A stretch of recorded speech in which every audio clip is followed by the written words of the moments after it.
Halo Sobat Dunia Seribu Besar, semoga Sobat selalu diberi kesehatan, panjang umur, dan rizki yang melimpah, amin. Sebelum masuk ke alur ceritanya, jangan lupa dukung channel ini ya dengan klik subscribe, like, komen, dan share, terima kasih. Mari kita lanjutkan perjalanan, Li Qiye. Wadah kehidupan memancarkan kekuatan hidup yang tak terbatas, terlalu banyak untuk ditangani oleh dunia manapun. Wadah Athanasia melambangkan kehidupan abadi dan tidak dapat dihancurkan, tidak ada yang bisa menjatuhkannya. Wadah penciptaan membuka dunia yang benar-benar baru dengan hukum dan peraturan yang benar-benar baru. Retakan. Segel perunggu itu langsung hancur. Di dalam kekacauan primordial ada hamparan murni, kehidupan baru yang mewakili sesuatu bahkan di atas surga yang tinggi. Petik 2 tanda tanya tanda seru petik 2.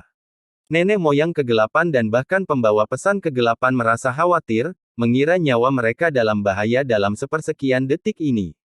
Sayangnya, sudah terlambat. Sesosok muncul dalam kekacauan primordial yang tak ada habisnya, Li Qiye.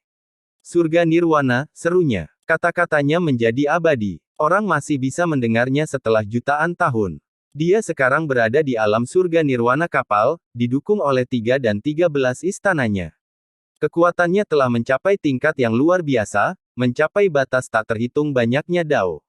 Ia menjadi eksistensi yang tak tertandingi, puncak dari segalanya. Tinju penindasan surga. Kata-kata selanjutnya yang keluar dari mulut tidak akan pernah bisa dilupakan oleh pendengarnya. Ledakan. Semuanya hancur akibat serangan dahsyat ini terlepas dari kehebatan mereka. Nenek moyang yang tak terkalahkan telah mendominasi seluruh hidup mereka namun masih merasakan keinginan untuk bersujud, tidak mampu bergerak. Pukulan ini bisa menyegel langit yang tinggi itu sendiri. Makhluk hidup lainnya tidak signifikan jika dibandingkan, termasuk nenek moyang. Ledakan. Harta karun ketiga itu meledak berkeping-keping. 3 nenek moyang terdekat berubah menjadi kabut berdarah. Mereka termasuk 5 orang yang tidak menunjukkan identitas aslinya. Terlebih lagi, pukulan itu juga menghancurkan nasib mereka yang sebenarnya. Kelompok korban berikutnya termasuk Lev Bang dan Bambu Progenitor karena mereka juga berdekatan. Gelombang kejut tidak meninggalkan apapun selain darah. 3 artefak paragon dan 5 nenek-nenek jatuh begitu saja. Nenek moyang lainnya terpesona dan menderita luka yang parah. Bahkan utusan gelap pun dikirim terbang. Yang terakhir mengaktifkan cerminnya dan menciptakan penghalang perunggu tapi ini masih jauh dari cukup. Dia membekukan seteguk darah, terluka parah. Yang memiliki fisik terkuat, Coiling Dragon, memiliki sisik dan daging yang patah di sekujur tubuhnya. Orang bisa melihat tulangnya sekarang. Hal yang lebih buruk terjadi pada 5 orang lainnya. Mereka dipotong-potong, tulang mereka hancur menjadi debu karena gelombang kejut. Berlari. Utusan yang terkejut itu menyadari bahwa tidak ada yang bisa menyelamatkan pertempuran ini dan berbalik untuk melarikan diri. 5 lainnya menjadi gemilang ketika mereka berusaha berlari. Menurutmu kemana kamu akan pergi? Li Qiye keluar dari kekacauan sambil memegang Terra Damnation. Berdengung. Tombak itu bergerak seperti arus deras dan merangkumi ke-6 nenek moyang. Kedua nenek moyang tak dikenal itu berteriak, meninggalkan lubang berdarah di dahi mereka. Tombak itu telah melampaui takdir mereka yang sebenarnya saat mereka terjatuh ke belakang untuk menemui pembuatnya. Luka dahulu batu harmoni terletak di dada. Dia bahkan tidak menyadarinya sampai dia berada 10.000 mil jauhnya dan menunduk karena rasa sakit. Nasib aslinya juga hancur. Dia melihat darah mengalir keluar dari dada sebelum jatuh ke tanah, catnya menjadi merah. Suara membaik. Jangkrik dan 8 nenek moyang harta karun ditusuk bersama dan diangkat ke udara. Tombak itu bergetar dan berubah menjadi kabut berdarah. Ledakan. Coiling Dragon sudah cukup jauh. Sayangnya, tombak itu masih menyusul dan menyalipnya ke tanah. Dia berjuang, menghancurkan tanah dalam proses. Ini berlangsung beberapa kali sebelum dia mengejang 1 kali dan berhenti bergerak. Orang yang mendapat jarak terjauh adalah anggota Desemvirat karena dialah yang pertama berlari. Dia berhasil melewati Skypass dalam waktu singkat, menuju hamparan tak dapat diseberangi. Kecepatannya berbeda, memungkinkan dia mencapai pantai dalam sekejap mata. Li Qiye melemparkan tombaknya ke depan. Ledakan. Ia menembus berbagai dimensi dan muncul di tepi pantai, muncul di depan pembawa pesan kegelapan. Penjaga. Cermin perunggunya menjadi tembok besar di depannya, benteng menyerupai Sky Pass. Ledakan. Sayangnya, tembok itu tidak bisa menghentikan dorongan mengerikan itu dan meledak saat bersentuhan. Tombak itu mengenai cermin dan juga melambangkan harta karun yang luar biasa ini. Meletus. Utusan itu tidak dapat memblokirnya dan menjadi berdarah. Namun, seberkas sinar redup berhasil terbang ke angkasa. Langkah ini tidak cukup untuk membunuh. Jiwa sisa ini menghilang dari pandangan setelah memasuki lautan. Li Qiye tidak mengejarnya, hanya tersenyum dan menatap ke angkasa. Akhirnya, dia berkata, "Baiklah, saya rasa memiliki utusan tentang kedatangan saya tidak masalah." Dia kemudian berbalik ke arah ruang kosong dan menjilatnya. Seluruh dunia memang bergizi. Silsilah abadi benar-benar diam selama semua ini. Bahkan angin pun berhenti, tidak berani mengganggunya. Semua makhluk hidup berada di tanah, ternganga. Mereka telah ditekan oleh kekuatan tertinggi Li Qiye sebelumnya. Tinju penekan surga berkuasa di atas segalanya. Semua orang percaya bahwa ia memiliki kekuatan lebih dari cukup untuk menembus 3 dewa atau bahkan mengubahnya menjadi abu. Ketinggian ini tidak dapat dijangkau bahkan oleh nenek moyang. Bahkan Lotus leluhur dan teman-temannya pun bertekuk lutut. Semua berlutut untuk menunjukkan rasa hormat, apakah itu para penggarap yang tidak dikenal atau leluhur yang terkenal. Bahkan para kaisar dan yang kekal pun melakukan hal yang sama. Leluhur teratai, eksentrik Tritunggal, dan Jiang abadi antara lain mengikuti. Tidak ada yang berani bernapas dengan keras pada saat ini. Yang paling ganas telah menjadi eksistensi tertinggi, bukan, satu-satunya penguasa 3 dewa. Menghancurkan 5 nenek moyang di tingkat keabadian dengan satu pukulan dan hampir membunuh anggota Desemvirat. Tidak ada orang lain dalam sejarah yang bisa melakukan hal seperti itu. Decemvirate dan Ten Radiance tidak ada apa-apanya jika dibandingkan. Ini berlaku untuk semua jenis keberadaan. Para jenius terhebat juga diturunkan satu tingkat, mulai sekarang harus menundukkan kepala saat melihatnya. Mereka perlu menilai hak mereka untuk menjadi sombong dan sombong setelah ini. Misalnya, leluhur teratai sebagai salah satu dari 10 cahaya tak tertandingi dan cemerlang. Namun, dia masih terpesona olehnya. Semua makhluk bersejarah besar ini telah hilang sepenuhnya darinya. Lawannya berlari seperti anjing dengan ekor terselip di antara kedua kakinya. Nenek-nenek moyang utama. Seseorang mulai berteriak. Nenek-nenek moyang utama. Penyelamat dan penguasa 3 dewa. Yang lain mulai membuat baris baru. Ketika beberapa orang menyebut gelarnya, mereka meneteskan air mata. Invasi gelap telah menimbulkan kengerian dan keputusasaan pada mereka. Banyak pemburu yang tewas dalam pertempuran. Akhirnya, Perdana Menteri Li Qiye bergabung dalam pertempuran dan membantai Dark Legion, menghancurkan 11 nenek moyang dan menyapu kegelapan. Dia menyelamatkan dewa ketiga. Kontribusi luar biasa ini membuatnya mendapatkan rasa terima kasih mereka. Mereka rela membuat monumen dan patung dirinya demi mengabadikan perbuatannya. Banyak yang bersujud 9 kali hingga keningnya berdarah tanpa mempedulikan sedikit pun. Mereka melakukannya bukan karena auranya yang menindas, hanya karena rasa terima kasih. Bangkit, dia berkata dengan tenang. Semua orang yang mendengarnya jelas meskipun volumenya kecil. Seolah-olah dia sedang berbisik di dekat telinga mereka. Namun, sebagian besar masih melakukan kowtow penuh sebelum bangkit kembali. Semuanya tampak gembira tak terlukiskan. Kami masih hidup. Begitu banyak yang melihat sekeliling dan melihat anggota keluarga mereka sebelum berkumpul dalam pelukan kelompok. Kami selamat, sistem kami masih ada. Meskipun sebagian besar sistem telah mengirimkan pasukannya kematian, sistem dan garis keturunan menuju mereka masih ada. Mereka dapat mewariskan warisan mereka, tidak seperti sistem 8 harta karun dan pengadilan ilahi Metalkin. Harga berapapun setara. Silsilah abadi berdiri. Salah satu leluhur di medan perang memiliki air mata bercampur darah. Orang-orang seperti dia tidak mengira mereka akan kembali hidup-hidup, hanya ingin berkontribusi pada silsilah abadi. Mereka menghargai cukup keberuntungan untuk bertahan hidup. Ini berkat Perdana Progenitor. Para prajurit di medan perang memahami ucapan dan menunjukkan rasa hormat mereka kepadanya. Legiun Kegelapan memiliki keunggulan absolut sebelumnya. Meskipun pengepungan yang dipimpin oleh Dewi 5 Elemen berusaha sekuat tenaga, peluang mereka untuk menang sama sekali tidak ada. Satu-satunya tujuan mereka adalah mengulur lebih banyak waktu. Beberapa tentara ini tidak bisa mengucapkan selamat tinggal kepada anggota keluarga atau kekasihnya. Mereka harus dibangun ke akademi secepat mungkin. Beberapa orang berbaring keluar dari tumpukan mayat dan menatap Li Qiye sebelum membungkuk. Mereka akhirnya bisa pulang dan bertemu orang yang mereka cintai berkat dia. Sang Dewi memberi perintah untuk menarik pasukan. Dia menatap medan perang dan melihat tumpukan mayat dan sungai darah. Puluhan juta petani tewas dalam pertempuran kejam ini. Untungnya, mereka berada di pihak yang menang. Kalau tidak, tidak ada yang tersisa selain abu. Pasukan menghela nafas lega saat berkumpul kembali ke legiun masing-masing. Mereka sangat sedih setelah kehilangan orang-orang terdekat mereka, saudara laki-laki dan senior. Setidaknya, orang-orang ini tidak kehilangan nyawanya dengan sia-sia. Hari ini adalah hari yang akan dicatat dalam sejarah. Generasi mendatang akan menyanyikan lagu tentang Anda. Hui Qingxuan memasang ekspresi serius sambil melihat ke arah pria itu. Terlalu banyak orang yang meninggal termasuk kaisar dan yang abadi.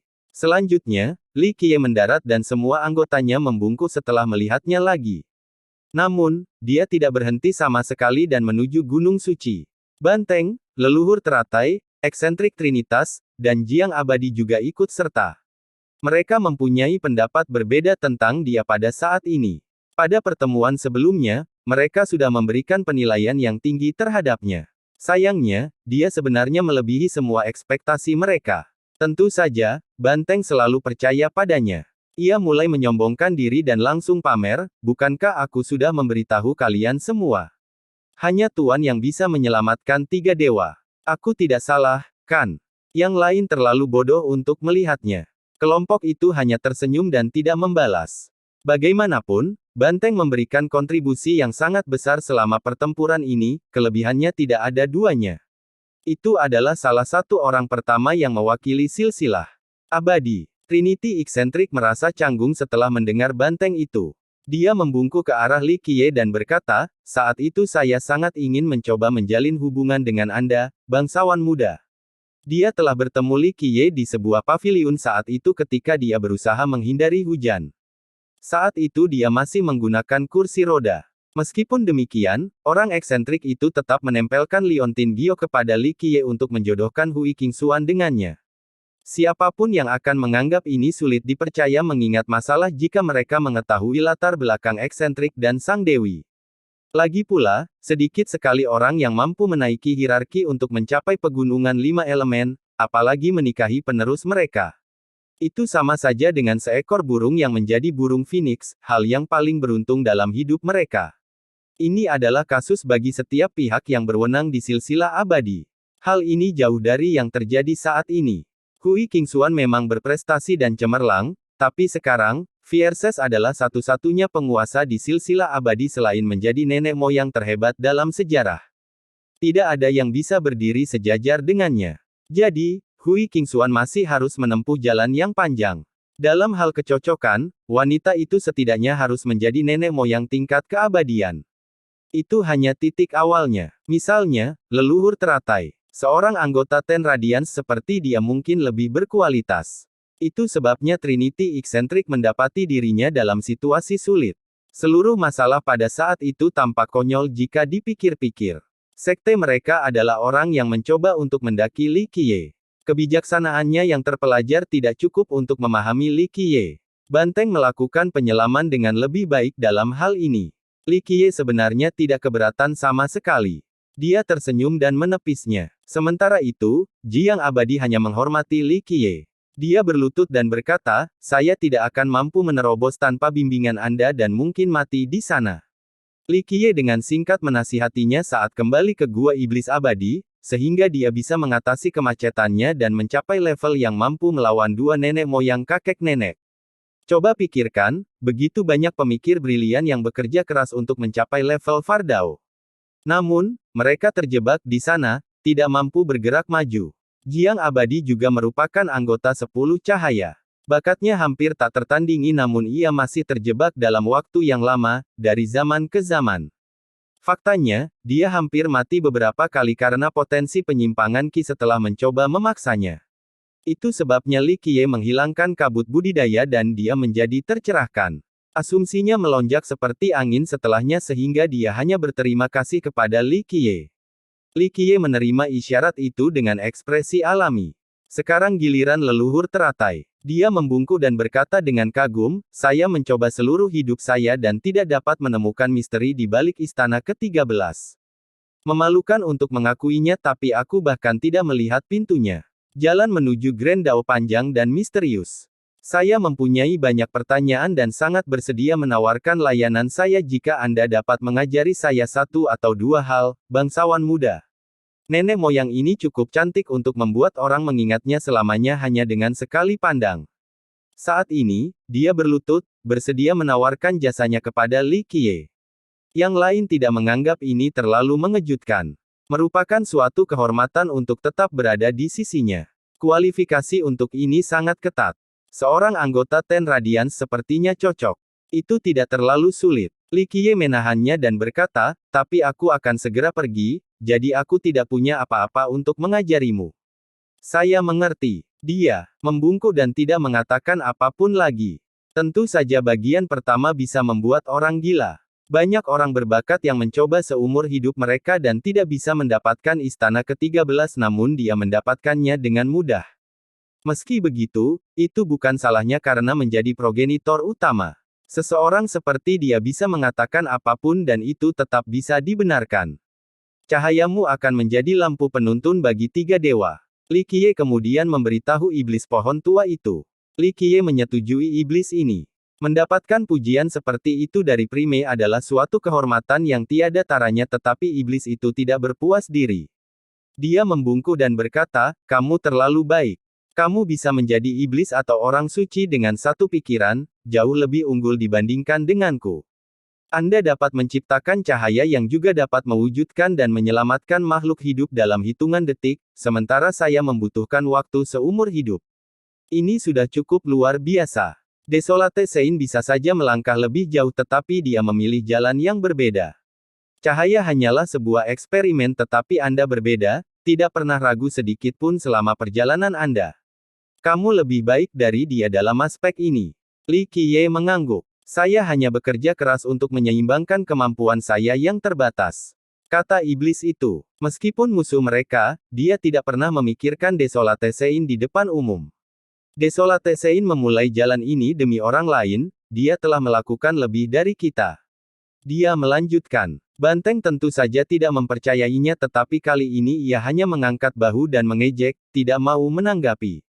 Ia selalu percaya bahwa Desolate Sein menyimpan beberapa rahasia kotor dan akan berdampak buruk bagi tiga dewa jika dia masih hidup. Karena aku hanya berkunjung, ada beberapa hal yang harus aku tinggalkan untuk tiga dewa. Li Qiye tersenyum dan mengganti topik pembicaraan. Dia kemudian mengeluarkan sebuah batu mengkilat, yang diambil dari istana lama. Kelompok Sword Sein melindunginya dengan nyawa mereka sementara leluhur api menginginkannya. Orang bijak meninggalkan ini untuk tiga dewa. Saya awalnya ingin diperbaiki tetapi tidak ada waktu. Benda ini seharusnya diberikan pada King Xuan tapi dia masih muda dan tidak cukup kuat jadi aku serahkan padamu. Cahaya Anda juga bermanfaat untuk itu. Anda bisa memberikannya pada waktunya yang tepat. Li Qiye memberitahu iblis itu. Batu ini hanya ada di legenda. Mata leluhur teratai membelalak keheranan. Saya tidak percaya ini nyata. Orang eksentrik menjadi kaget juga. Aku akan melakukan yang terbaik. Iblis itu membungkuk dan menerima batu itu dengan kedua tangannya. Hehe, kakak, izinkan aku menyentuhnya, satu sentuhan kecil saja. Banteng itu mengeluarkan air liur saat melihat ini dan menjadi iri. Ia menambahkan batu ini tetapi tidak pernah mempunyai kesempatan untuk mengambilnya. Oleh karena itu ia segera mencoba berpikir baik dengan iblis itu. Sayangnya, iblis itu mengabaikannya dan dengan hati-hati membungkus batu itu. Banteng itu menempelkan giginya karena marah dan menatap iblis itu dengan mata bulatnya hanya untuk diabaikan lagi. Li Qiye tersenyum setelah iblis itu berduka. Itulah alasan dia datang ke sini. Dia awalnya berencana memberikannya kepada Hui Qingxuan karena dia adalah yang paling berkualitas di antara generasi muda. Namun, karena usianya, dia belum bisa mengendalikannya. Itulah rencana saat ini.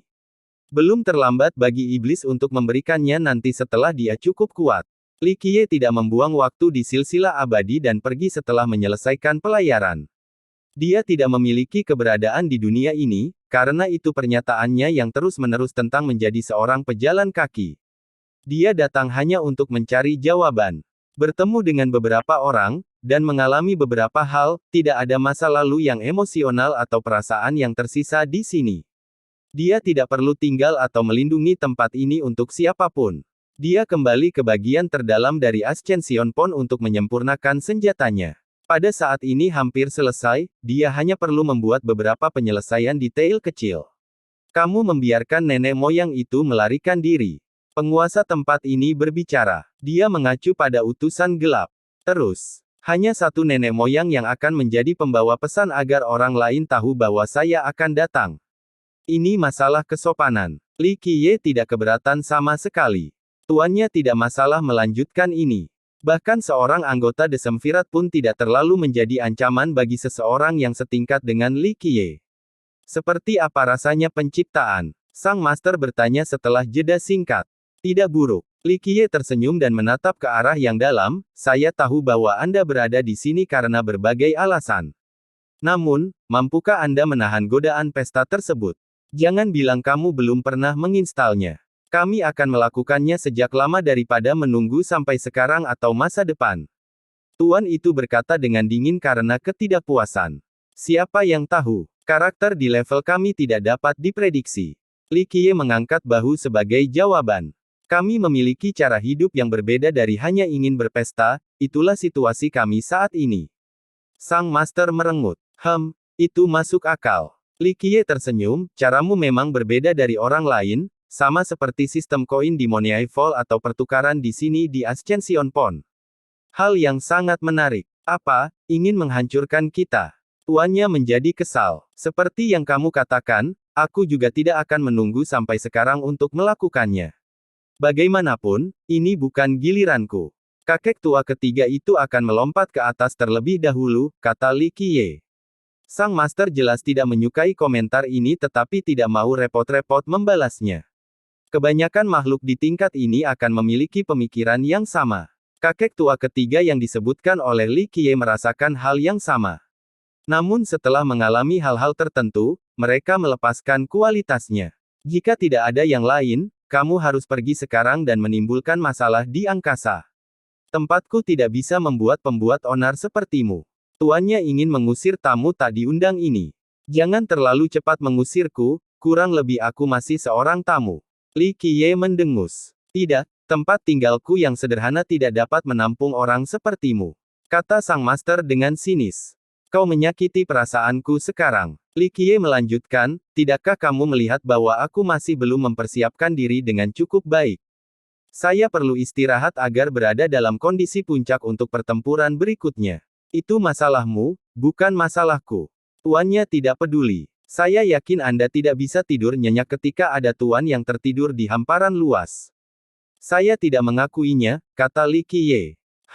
Sang Master merengut lagi, membenarkan spekulasi Li Qiye. Pikirkan saja, kamu juga sepotong daging yang enak di matanya, menelanmu akan sangat bergizi. Saya yakin kasus yang sama juga terjadi pada kasus lainnya. Li Qiye melanjutkan. Kita akan melihat siapa yang akan menjadi orang terakhir yang bertahan. Sang guru berkata dan memancarkan aura tak terpecahkan yang mampu menghancurkan cakrawala.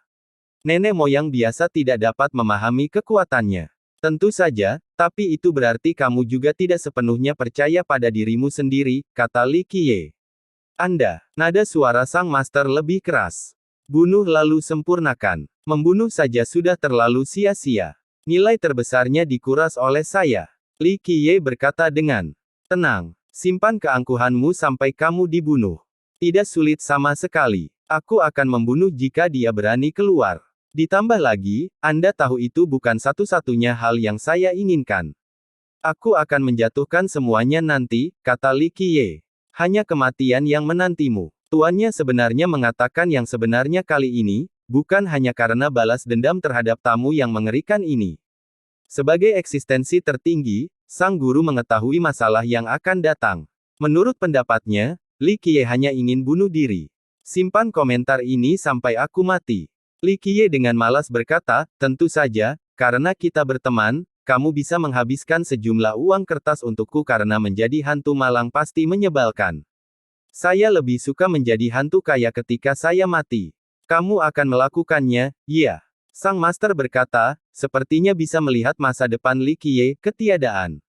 Yah, aku yakin kamu tahu kalau aku mati bukanlah hal yang baik bagi siapapun, terutama kamu. Li Qiye tidak marah dan melihat-lihat, lihat betapa bagusnya tempat ini, sama halnya dengan Sky Ruins. Siapa yang tidak menyukai tempat-tempat ini? Jika aku mati, duniamu yang berikutnya. Misalnya, silsilah abadi berdiri di garis depan, lalu Anda dan reruntuhan langit berada di urutan berikutnya. Anda mengetahui hal ini lebih baik dari siapapun. Tuannya tidak menyukai sikap Li Qiye namun tetap tahu bahwa pria itu benar. Masa depan tentu saja tidak cerah. Tempat ini pasti akan menjadi medan perang. Dia juga akan menjadi sasaran utama. Itulah mengapa kamu sebaiknya berdoa untuk kelangsungan hidup, bukan untuk mendominasiku.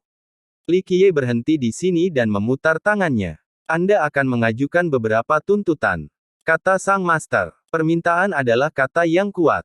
Li Qiye tersenyum, tidak, saya hanya meminta dukungan semua orang karena ini saling menguntungkan.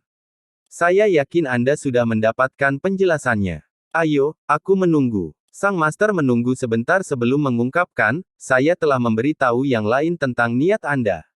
Mereka siap membantu Anda tetapi jangan terlalu berpikir, itu hanya sedikit bantuan. Aku menyadarinya. Ingat, aku tidak meminta kelompok Anda untuk membantu secara pribadi. Berikan saja semua barang bagusmu agar aku bisa melemparkannya ke musuh, itulah dukungan terbaik. Li Qiye berkata dengan santai.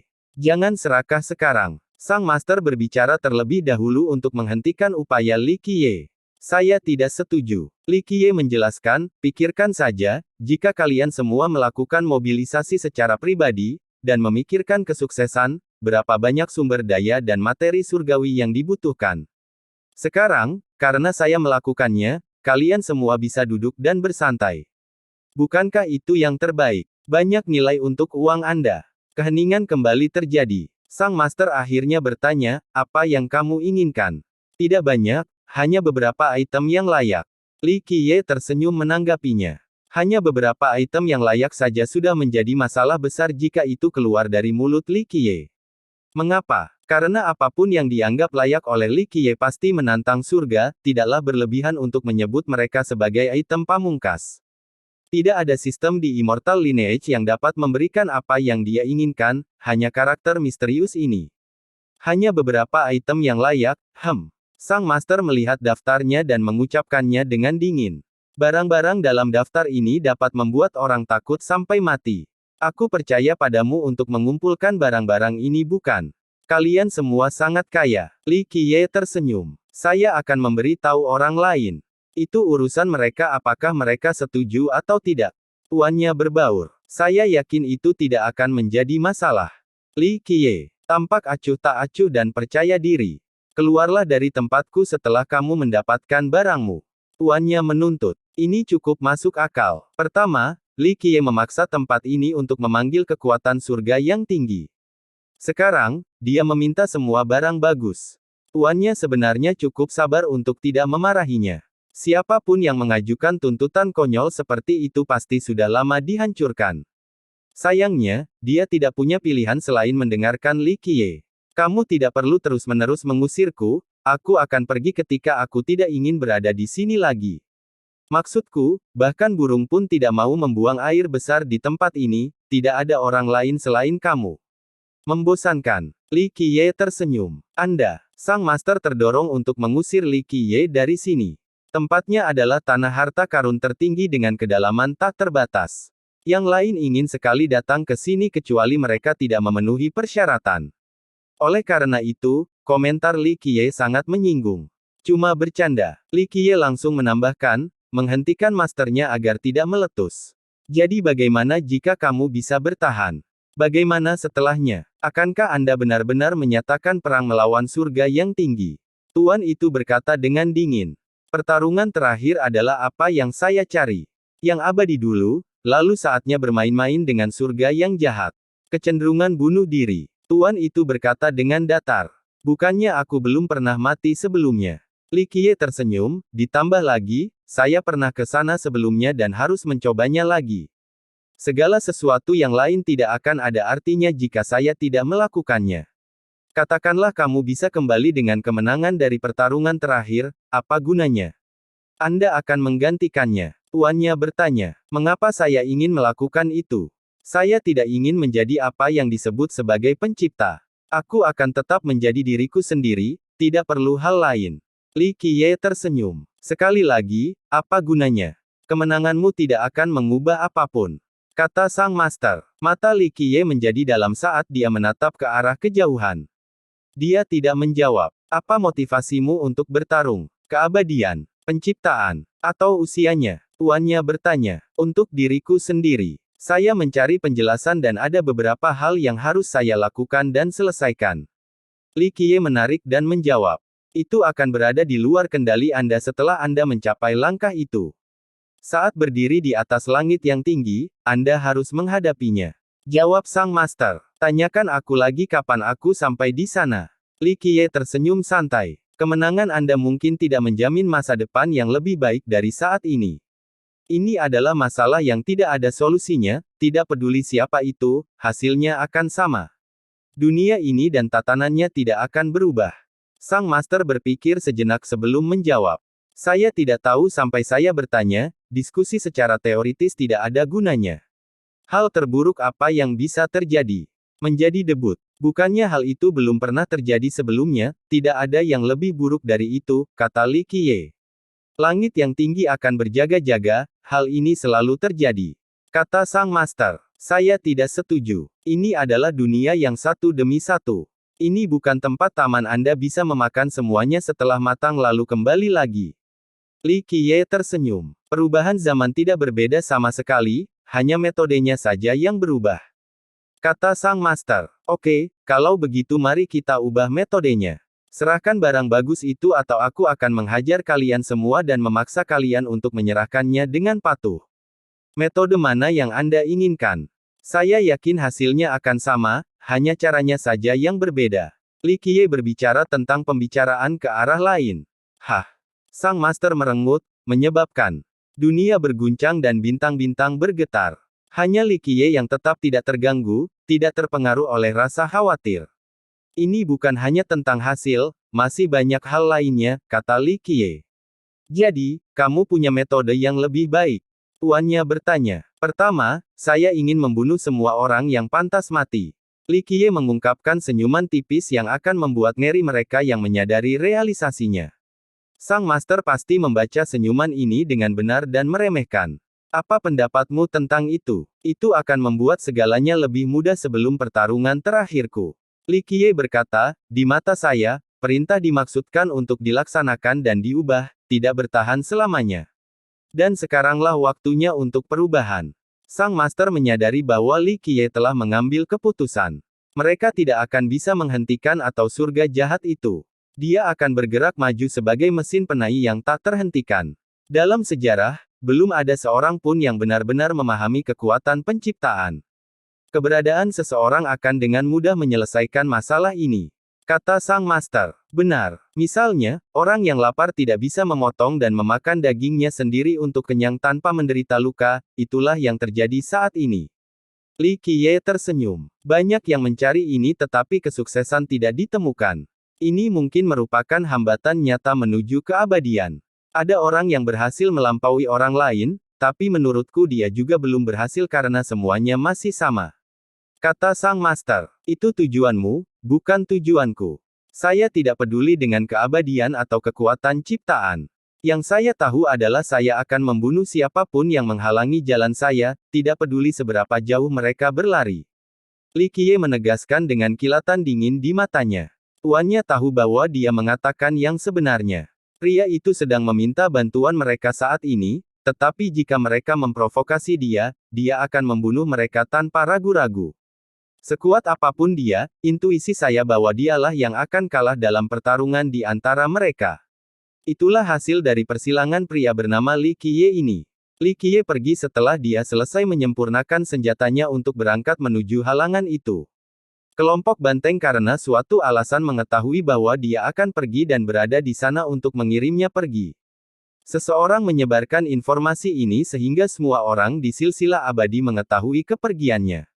Banyak yang datang untuk mengucapkan selamat tinggal. Kenapa dia pergi begitu cepat? Kedamaian baru terjadi akhir-akhir ini. Banyak sistem dan master yang ingin dia tetap tinggal. Bagaimanapun, tiga dewa akan aman di bawah perlindungannya. Jika dia pergi, siapa yang tahu kapan kegelapan akan datang lagi? Akan lebih baik jika Perdana Menteri bisa tetap tinggal. Begitu banyak yang mulai berdoa ke surga. Sebagian besar tidak mau melihat hal ini, beberapa benar-benar terluka. Dalam beberapa hari terakhir, mereka mengira sebagai penjaga tiga dewa. Kepergiannya akan meninggalkan kekosongan di hati mereka. Kudengar dia akan menuju ke Uncrosable Expanse. Seseorang yang telah menerima berita ini lebih awal mengungkapkannya. Hamparan yang tidak dapat diseberangi. Mereka yang mendengarkan memandang ke arah lautan misterius, yang ukurannya tak terbatas. Mereka tiba-tiba merasakan ketakutan. Lautan ini telah membawa terlalu banyak masalah ke dunia mereka sehingga menjadi simbol yang tidak menyenangkan pada saat ini. Nenek moyang yang kembali memperluas jangkauan mereka, mencoba menyerang dunia mereka sendiri. Perdana nenek moyang pergi ke sana. Itu sebabnya dia terhebat sepanjang masa, dia ingin menghancurkan sarang kegelapan untuk selamanya menyingkirkan dunia dari masalah ini. Salah satu leluhur yang berwawasan luas berkomentar. Banyak ahli yang beranggapan bahwa Li Qiye pergi ke sana untuk menjatuhkan musuh sepenuhnya. Ya, ini lebih baik daripada menunggu kegelapan datang lagi, menyarankan kita menyerang. Yang lain mengangguk dan memuji, hanya Prime yang memiliki ketegasan dan kemampuan yang tiada taranya. Saat ini, pemandangan tersebut dianggap sebagai tanah tak bertuan yang menakutkan, tidak ada yang berani pergi ke sana, termasuk nenek moyang. Namun, Perdana Menteri sedang menuju ke sana sendirian. Dialah satu-satunya yang mampu melakukan hal ini. Sarang kegelapan ada di angkasa, siapa yang akan dia temukan di sana? Bagaimana jika dia bertemu makhluk mengerikan? Beberapa orang menjadi khawatir. Kamu tidak menyiratkan apapun, apakah kamu lupa siapa Prime itu? Nenek moyang terkuat dalam sejarah, dia pasti bisa membuka jalan terang bagi tiga dewa. Orang lain tertawa sebagai tanggapan. Komentar ini memenangkan hati banyak orang. Prime mampu menghancurkan 5 nenek moyang dengan satu pukulan lalu membunuh 11 dari mereka. Bahkan anggota Desemvirat pun tidak bisa dibandingkan dengannya. Oleh karena itu, kegelapan seharusnya tidak memiliki peluang melawan nenek moyang utama mereka. Itu benar, tapi Prime masih sendirian. Seperti kata pepatah, 2 tangan tidak bisa mengalahkan 4 kepalaan. Pakar lain tetap khawatir, coba berpikir, begitu banyak nenek moyang yang pernah pergi ke sana sebelumnya. Berapa banyak dari mereka yang jatuh seperti yang lainnya? Hal ini membuat orang lain bergidik dengan rasa dingin yang mendalam seolah-olah mereka telah diliputi oleh kegelapan. Pakar ini sangat masuk akal. Lebih banyak anggota Desemvirat bersama dengan nenek moyang terbaik dan Evergreen telah memasuki dunia ini. Tak satu pun dari mereka yang kembali dan pada saat ini, semua orang sudah mengetahui apa yang terjadi pada mereka.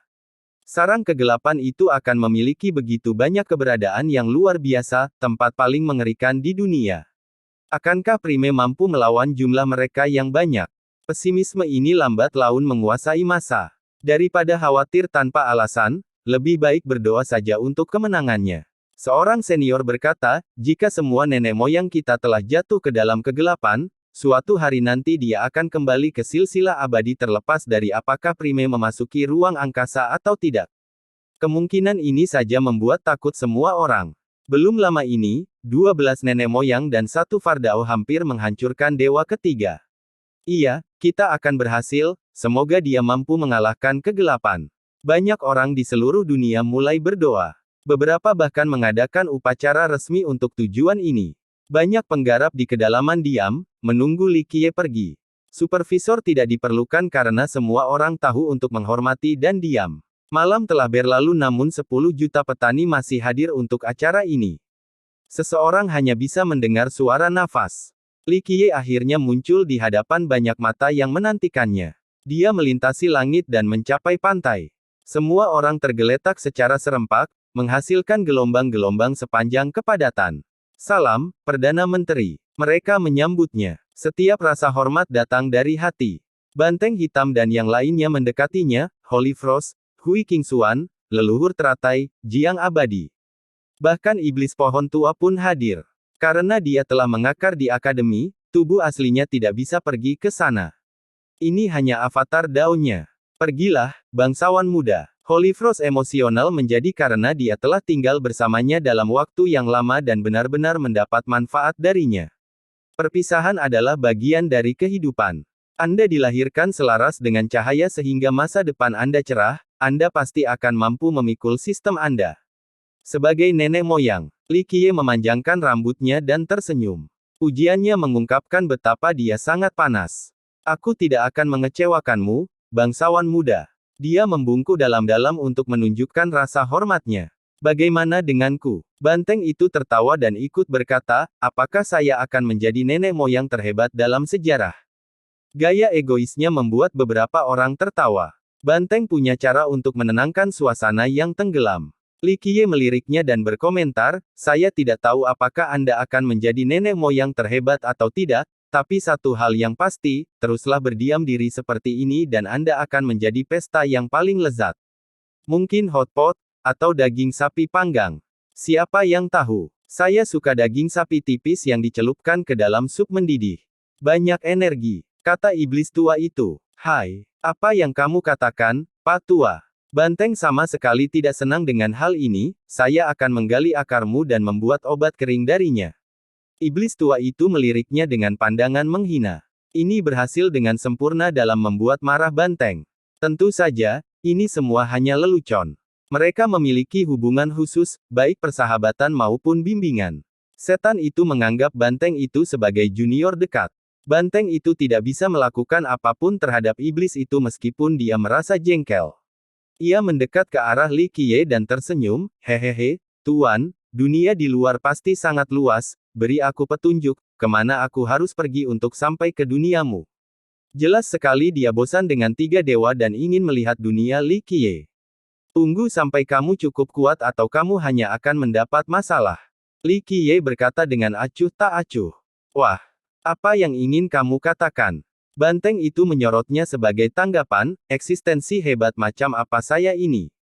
Saya tidak bisa mengatasinya. Saya tidak terkalahkan dan dapat menghadapi 3 hingga 5 nenek moyang, tidak masalah. Ia tanpa malu-malu membual tampakan mata. Sungguh menakjubkan, tidak seperti sesuatu yang tanduknya patah.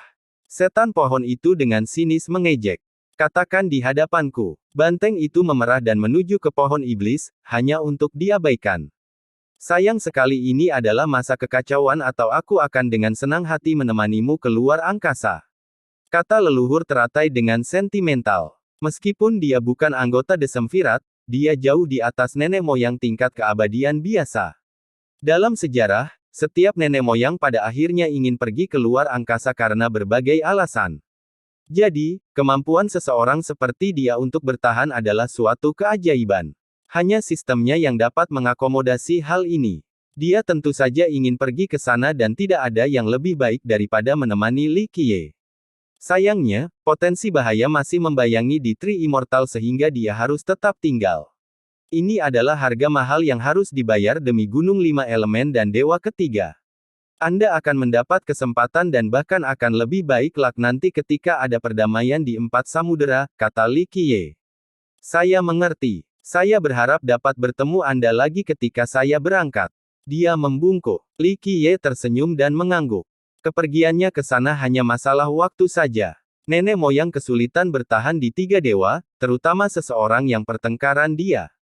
Waktu juga bukan teman karena dia bisa mati karena usia tua. Oleh karena itu, melakukan perjalanan ke arah itu sangatlah penting. Gunung Lima Elemen mungkin memiliki sumber daya yang tak terhitung jumlahnya tak terbayangkan, namun masih belum bisa menyediakan nenek moyang tak terpecahkan seperti dia selamanya. Terima kasih, Pak. Baik Luminous Master maupun Orchid Sage datang berikutnya dan membungkuk, bimbingan Anda akan bermanfaat bagi kami seumur hidup. Kami akan memulai pelatihan setelah Anda pergi karena kami terlalu lemah untuk berkontribusi pada silsilah abadi saat ini. Keduanya cukup rendah hati meski menjadi orang pertama yang bertarung tanpa rasa takut di garis depan. Mereka tidak mempermalukan diri sendiri atau lari dari tanggung jawab mereka. Saya yakin akan ada 2 nenek moyang tingkat keabadian lagi dalam waktu dekat. Li Qiye sambil tersenyum melihat keduanya. Kami juga berharap demikian. Mereka berkata, ini adalah tujuan sesi memanaskan mereka berikutnya, mencapai tingkat keabadian. Mereka sudah cukup kuat sebagai nenek moyang tingkat sakti leluhur. Sayangnya, pertarungan sebelumnya membuat kesenjangan antara kedua level menjadi sangat jelas. Orchid Sage yang tidak peduli mengejar Dao memutuskan untuk berlatih lebih keras. Tujuannya bukan untuk kekuasaan, hanya karena rakyat mengancam.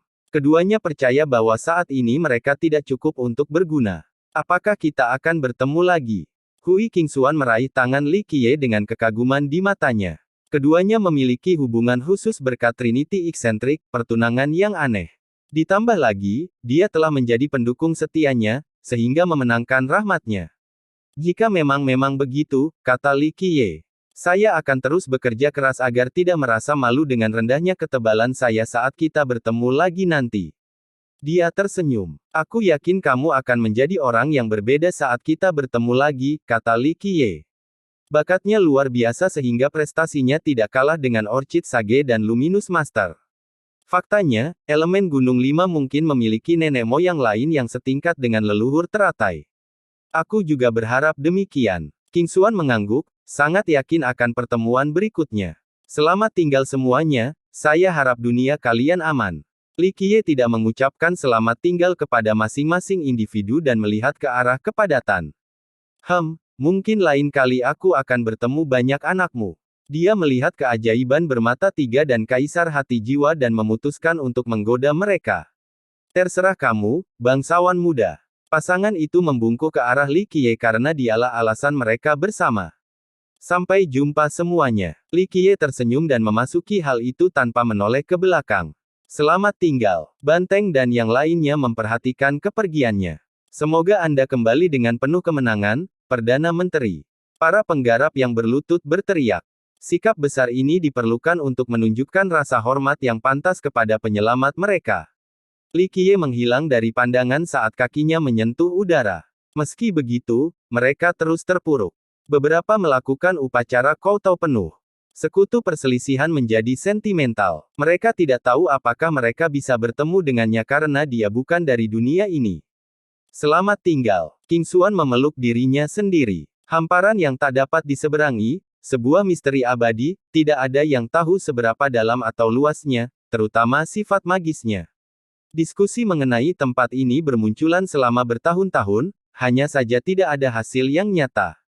Salah satu legenda menceritakan bahwa, pantai seberang, yang mistis ada di sana, keberadaannya berarti bisa memasuki dunia abadi. Yang lain menyatakan bahwa itu berisi rahasia keabadian bagi mereka yang cukup beruntung untuk lokasinya. Keyakinan lain menegaskan bahwa hamparan ini adalah dunia tanpa batas, asalkan seseorang dapat menemukan pintu masuk yang sebenarnya. Secara keseluruhan, banyak legenda mengenai hal-hal yang diwariskan dari generasi ke generasi. Banyak master top akan pergi ke sana setelah mencapai level tertentu, tidak ada yang memaksa mereka melakukan hal tersebut, tidak ada aturan apapun tentang ini juga. Namun kepergian mereka tetap konsisten. Konsistensi lainnya adalah tidak adanya orang yang kembali. Invasi gelap ini adalah satu-satunya yang terpencil. Pada tingkat tinggi, umur mereka akan mulai habis, kematian karena usia tua menjadi tidak bisa dihindari. Oleh karena itu, mereka perlu memasuki hal tersebut meskipun mengetahui bahwa tidak ada jalan kembali, setidaknya di masa lalu. Itulah satu-satunya cara untuk memulihkan vitalitas dan kekuatan hidup mereka. Banyak yang setuju dengan pernyataan ini, termasuk para nenek moyang. Langit tampak agak rendah di tengah lautan. Seseorang mungkin bisa menyentuh langit hanya dengan mengulurkan kedua tangannya. Bintang-bintang ada di sana. Li Qiye merasakan kelembapan yang cukup besar di udara dan angin. Mereka lembut, mirip dengan belayan kekasih. Tempat itu mengerikan seperti yang diharapkan. Sebaliknya, rasanya begitu menyenangkan dan nyaman. Saat masuk, seseorang menyatu dengan lautan, menjadi bagian darinya, tidaklah berlebihan untuk mengatakan bahwa siapapun di sini akan merasa seolah-olah mereka kembali ke rumah. Tentu saja mereka tidak ingin pergi setelahnya. Perasaan ini konyol. Tempat itu terkenal berbahaya dan penuh dengan hal-hal yang tidak diketahui. Bagaimana rasanya di rumah sendiri? Sayangnya, memang demikianlah masalahnya. Sensasinya senyata mungkin. Hamparan yang tidak dapat diseberangi. Li Qiye menetap sementara angin mengancamnya. Keberadaan tertinggi akan menghargai ketidakterbatasan tempat ini. Mereka merasa begitu bebas dan tidak terkendali. Di sisi lain, dunia seperti tiga dewa terasa sangat kecil jika dibandingkan, hampir seperti ada ikatan di sana. Dapat dimengerti mengapa nenek moyang tidak pernah ingin kembali ke tiga dewa. Dia menoleh ke belakang dan tidak melihat apapun selain lautan.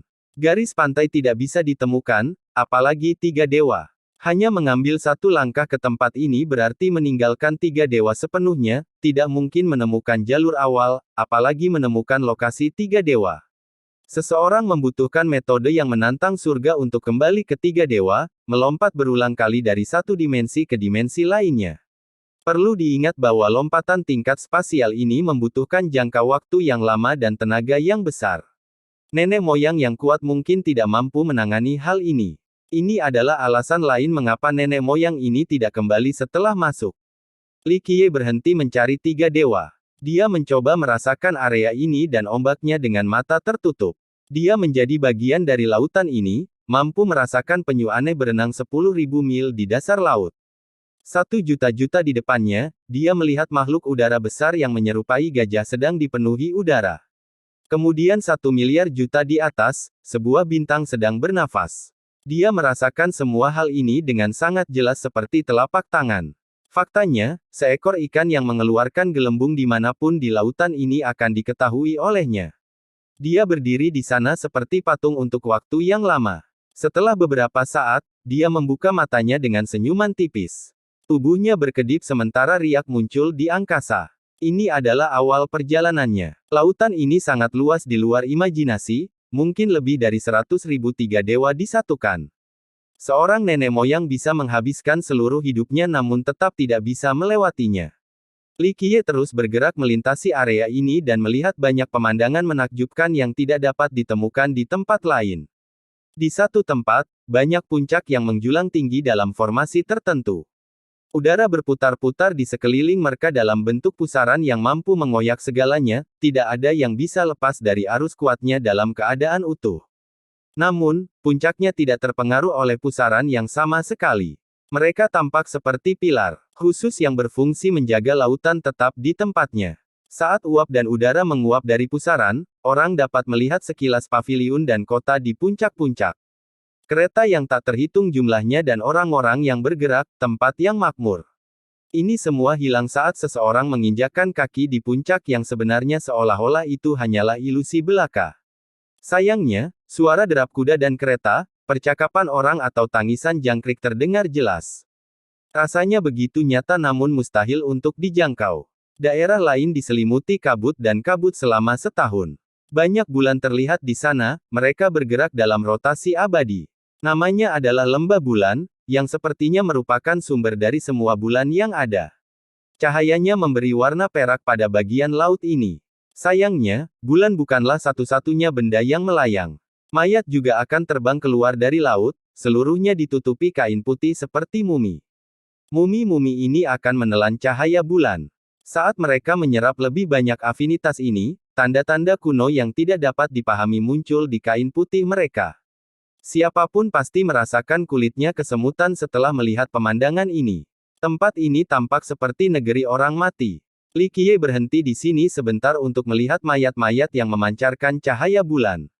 Orang-orang telah mencoba segala macam metode kelahiran kembali yang mengerikan dalam sejarah. Mengecewakan sekali. Dia memegangi kepalanya dan berkata, dia tidak mengganggu mereka dan bergerak maju.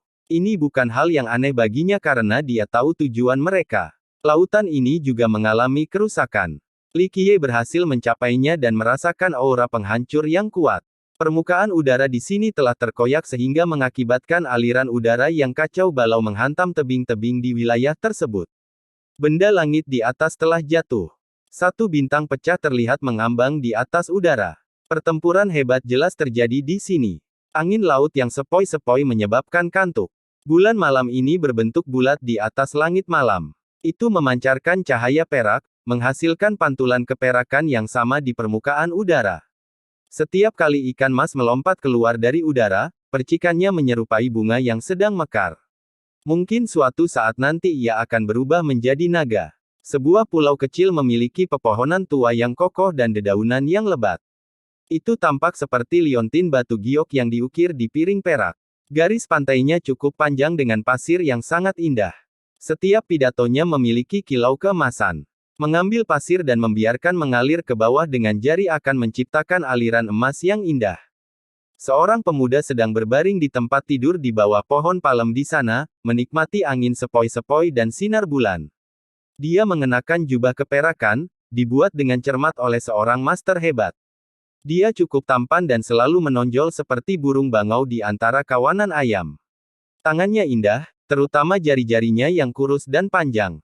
Gadis-gadis akan menjadi gila karena cemburu.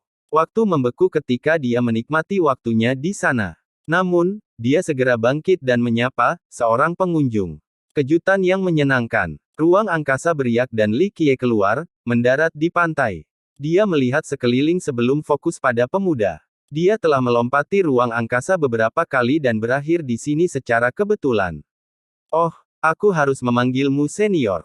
Pemuda itu berhenti terlihat malas dan tersenyum penuh hormat. Tidak, umurku baru 18 tahun. Li Qiye menenangkan. Kalau begitu aku akan memanggilmu tuan. Rasa hormat harus diberikan kepada mereka yang telah mencapai lebih banyak dalam Dao. Pemuda tahu bagaimana bertindak dengan sopan. Li Qiye hanya tersenyum, tidak menolak alamat. Ini, pemuda itu memanggil sebuah halaman yang menghadap ke laut. Dia menyiapkan meja dan teh panas sebelum mengundang Li Qiye. Li Qiye duduk tanpa keberatan apapun. Pemuda itu menuangkan secangkir untuknya dan berkata, saya tidak tahu apa-apa tentang teh, jadi mohon maaf, tuan. Tidak terlalu buruk. Li Qiye menyesapnya dan tersenyum. Namaku Zheng Yin, bolehkah aku meminta namamu? Pemuda itu tertawa gembira sebelum memperkenalkan dirinya. Li Qiye berkata sebelum melihat ke arah pemuda itu, Kaisar Zheng dari 9 rahasia, cukup terkenal. Itu semua sudah berlalu, sepele sekali di hadapan Anda, tuan. Pemuda itu menenangkan. Zheng Yin, seorang intelektual tiada taraf yang menghidupkan kembali 9 rahasia, anggota 10 cahaya. Dia terkenal bersama Jiang Abadi dan leluhur teratai. Lahir di dinasti Perang Sein dalam sistem yang sedang menurun, dia melampaui segalanya dan menghidupkannya kembali. Kitab luciditasnya terkenal hanya dengan 9 rahasia nenek moyang sistem ini. Dia telah memasuki tempat penebusan dan melakukan banyak pertempuran besar di sana. Prestasinya tidak kalah dengan nenek moyang sehingga dia layak mendapat tempatnya di 10 cahaya. Seorang murid dari 9 rahasia tidak akan pernah percaya bahwa pemuda ini adalah nenek moyang mereka. Sudah beberapa juta tahun berlalu. Nenek-nenek moyang puncak sekarang, layak menjadi anggota 10 cahaya. Li Qiye berkata sambil tersenyum. Hanya reputasi palsu, tidak ada yang cemerlang tentang dikaruniai sejak awal berkat surga. Kalau tidak, seseorang yang malas seperti saya tidak akan pernah bisa mencapai alam nenek moyang. Kaisar Zheng berkata dengan rendah hati. Kerendahan hatinya bukan berarti kelemahan. Kenyataannya, dia sama kuatnya dengan Jiang Abadi atau leluhur teratai. Li Qiye tersenyum dan memegang cangkir tehnya sambil menatap cakrawala dengan tenang. Mengapa Anda ada di sini, tuan? Kaisar bertanya. Hanya lewat saja. Oh, dan bunuh siapa saja yang menghalangi jalanku. Li Qiye menyesapnya dan menjawab dengan santai. Sangat berani dan mengesankan. Tak seorang pun di lautan luas ini yang bisa menghentikan Anda. Kaisar memuji. Mereka berdua berhenti bicara dan sekadar menikmati langit malam. Mengapa kamu di sini? Li Qiye akhirnya memecah kesunyian. Saya sebenarnya tidak tahu jawabannya. Kaisar merenungkan dengan hati-hati dan akhirnya tersenyum masam. Beberapa nenek moyang datang mencari kehidupan abadi, yang lain menginginkan pantai seberang, lebih banyak mencari kekuatan. Dia melanjutkan dengan nada lembut. Aku keluar dari rasa penasaran sambil berharap bisa menerobos. Seseorang menyuruhku pergi, jadi aku melakukannya. Sekarang, bertahun-tahun telah berlalu dan saya telah melupakan sebagian besar niat awal saya. Waktu adalah hal terbaik untuk dimiliki sekaligus mampu menjadi sumber cermin. Li Qiye mengangguk. Ya, aku sudah melupakan banyak hal. Saya hanya mengingat diri saya sendiri sekarang. Kaisar menjadi sedikit emosional. Keduanya kembali teringat, tampak seperti dua sahabat lama. Kamu bukan orang sezaman denganku dan sudah mengalami lebih banyak pengalaman, bolehkah aku bertanya tentang apa kamu hidup? Kata Kaisar dengan sungguh-sungguh. Kamu jawab dulu. Li Qiye tersenyum. Kaisar membutuhkan waktu untuk berpikir sebelum memberikan jawaban, saya tidak tahu. Saya bertanya pada diri sendiri hal ini sudah lama sekali, mungkin beberapa ratus ribu tahun, saya tidak begitu ingat. Saya tidak dapat menemukan penjelasannya saat itu dan saya tidak memilikinya sekarang. Saya hanya tahu bahwa saya hidup demi kehidupan. Yang lainnya tidak penting. Li Qiye mengerti. Ya, beberapa nenek moyang masih maju setelah mencapai puncak. Mereka ingin menjadi abadi sejati. Yang lain, mencari kehidupan abadi. Beberapa orang benar dan ingin melindungi tiga dewa. Dia berhenti sejenak dan menghela nafas, sudah cukup. Saya telah merasakan kenikmatan hidup fana dan mencoba-coba berbagai dao. Ini adalah batas saya. Mencoba lebih banyak tidak akan mengubahku menjadi abadi sejati. Jadi, saya tidak punya tujuan lagi. Saya juga tidak peduli dengan kehidupan abadi atau pertarungan antara yang baik dan yang jahat. Setiap orang memiliki nasibnya sendiri, zaman akan terus berputar, tidak perlu berusaha keras untuk bertahan hidup. Sepertinya sisa waktuku akan berakhir dengan kebosanan. Dia kemudian menyelesaikannya dengan senyum pahit. Kata-katanya mengandung banyak emosi, sebuah bukti masa lalunya yang kaya. Sebagai seorang kaisar yang cemerlang, hidupnya luar biasa. Dia memiliki otoritas dan prestise, kecantikan yang lebih dari cukup juga. Hal-hal yang sangat diinginkan orang. Dia memiliki semuanya. Dia juga menyapu dunia tanpa terbantahkan. Orang-orang menulis cerita tentang pertempurannya. Bagaimana dengan bakatnya? Dia memahami misteri dunia ini dan menulis kitab suci kejernihan yang luar biasa. Apakah dia punya penyesalan dalam hidup? Tidak. Selanjutnya adalah perjalanannya menuju hamparan. Dia selamat dari bahaya dan melihat banyak hal, akhirnya nenek menjadi nenek moyang terbaik. Apalagi yang bisa dia minta dalam hidup. Oleh karena itu, prospek masa depan terhenti karena dia tidak lagi mempunyai keinginan. Karena itulah refleksi diri menjadi perlu. Apa tujuan hidup? Pertanyaan ini menghantui si jenius yang hebat. Sisa kebosanan tanpa mimpi seumur hidup bagi Kaisar Zheng. Mungkin orang lain tidak akan bisa memahaminya karena mereka tidak memiliki bakat yang sama, kekayaan yang sama yang dianugerahkan saat lahir. Itu semua sudah berlalu, tidak melakukan apapun juga merupakan kenyamanan terbaik. Li Qiye mengangguk dan berkata. Li Qiye tidak menganggap dia ekstrim. Puncaknya diketahui dingin dan sepi, bukan sesuatu yang biasa. Hidup dan mati juga tidak penting lagi. Kata Kaisar dengan tajam ke arah bintang. Kaisar tidak lagi peduli dengan kelangsungan hidupnya karena dia telah melakukan segalanya sebelumnya, mulai dari peperangan di berbagai medan perang hingga terlatih tati antara hidup dan mati. Hal terakhir ini membuatnya tidak takut akan kematian, ini mungkin menjadi alasan mengapa ia tidak mencari kehidupan abadi. Yah, beberapa orang lebih memilih hidup daripada mati. Itulah sifat laki-laki. Li Qiye berkomentar. Betapa tidak berartinya. Kaisar Zheng tersenyum dan kecewa, mati adalah semacam penyelamatan, tidak ada lagi hidup dalam kebosanan. Orang lain akan menganggap ini tidak masuk akal. Mengapa seorang anggota papan atas ingin mati? Dia masih memiliki banyak potensi yang tersisa, begitu banyak kesenangan untuk dialami. Sayangnya, Kaisar Zheng telah hidup terlalu lama dan mulai kehilangan kesabaran. Ada seseorang yang dikenalnya di 9 dunia, Kaisar Abadi Muzuo, yang dikutuk untuk hidup selamanya, tidak diinginkan oleh surga maupun neraka. Namun, satu pihak sudah mengalami terlalu banyak kegembiraan dan kebahagiaan sementara pihak lain justru sebaliknya. Yang pertama menganggap hal-hal indah ini membosankan sekarang, hambar seperti air. Tentu saja, saya tidak akan bunuh diri. Kaisar akhirnya menulis dengan senyuman acuh tak acuh. Aneh sekali. Seorang nenek moyang yang cerdas sebenarnya pernah berpikir untuk bunuh diri. Ini akan mengejutkan setiap pendengar. Tentu saja, dia tidak akan memilih cara yang tidak terhormat seperti itu. Akhir cerita harus menjadi sesuatu yang luar biasa, kematian yang perlu diingat. Mungkin kembali dan melihat tiga dewa. Li Qiye menyarankan. Aku sudah memikirkan hal ini sejak lama ketika aku bosan di sini. Namun, tempat itu sudah tidak sama lagi, tanahnya yang ada, bukan manusianya. Sama membosankannya dengan mengunjunginya lagi. Kaisar Zheng berbicara tanpa gejolak emosi. Namun, orang lain akan merasa kasihan setelah mendengar ini. Dunianya tidak lagi sama, begitu pula 9 rahasia. Kekasihnya, keluarganya, pengikut setianya, semuanya telah kembali ke tanah. 9 rahasia pasti terasa asing. Jika dia kembali dan merasakan kegembiraan dan kenikmatan hidup lagi, itu hanya mengulangi pengalaman masa lalu, seperti hanya makan nasi hari demi hari. Rasa asing ini mungkin menjadi alasan mengapa Eight Treasures dan Cicada Progenitor merasa begitu mudah untuk menghancurkan sistem mereka sendiri. Mereka tidak merasa sedih sedikit pun. Inilah harga kehidupan abadi. Li Qiye tersenyum. Nada suaranya terdengar sangat sedih karena dia juga memiliki masa lalu yang melankolis. Benar, setidaknya aku sebenarnya bukan makhluk abadi atau aku akan menjadi gila. Kaisar mengangguk sebagai jawaban. Dia sepertinya menemukan keselamatan yang manis dalam kematian, tidak seperti sahabat lainnya.